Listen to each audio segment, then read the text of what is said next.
The Rambam tells us that the way that one comes to love God is by studying the creation.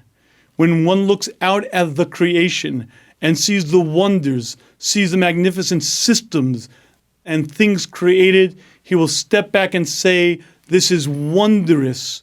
And he will see God's hand, he will see the Creator, and he'll come to instantly appreciate the creation and come to love God through loving the creation and the beauty manifest in it.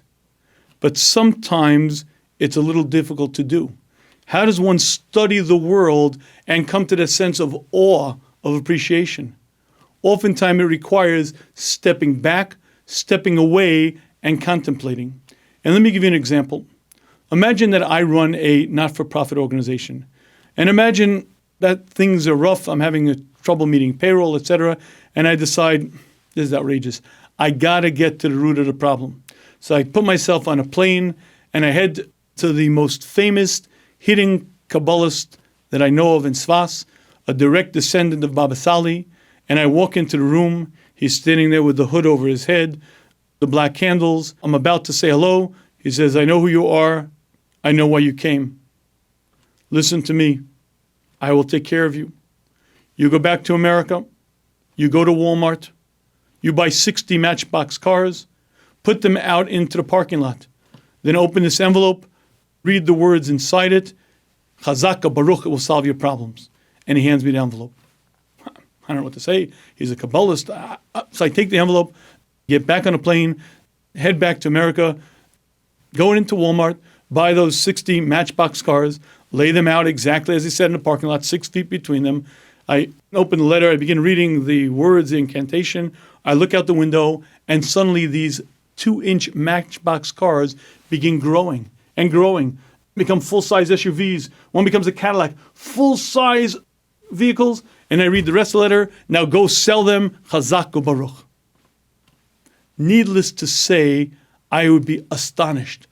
A 2-inch car growing into a full-size vehicle is a miracle. I would fall on my face. This is astonishing. That being said, have you ever walked in a cornfield towards the end of the summer? Floor to ceiling, 6 feet tall, stalks of corn. Underneath the green are perfectly formed ears of corn. Each ear with the kernels formed with the right sweetness, the right design, bringing you nutrition.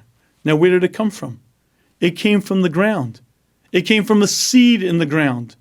A seed in the ground growing into a fully laden cornstalk is no less miraculous than a 2-inch Matchbox car growing into a full-size SUV. But we forget and we lose the wonder.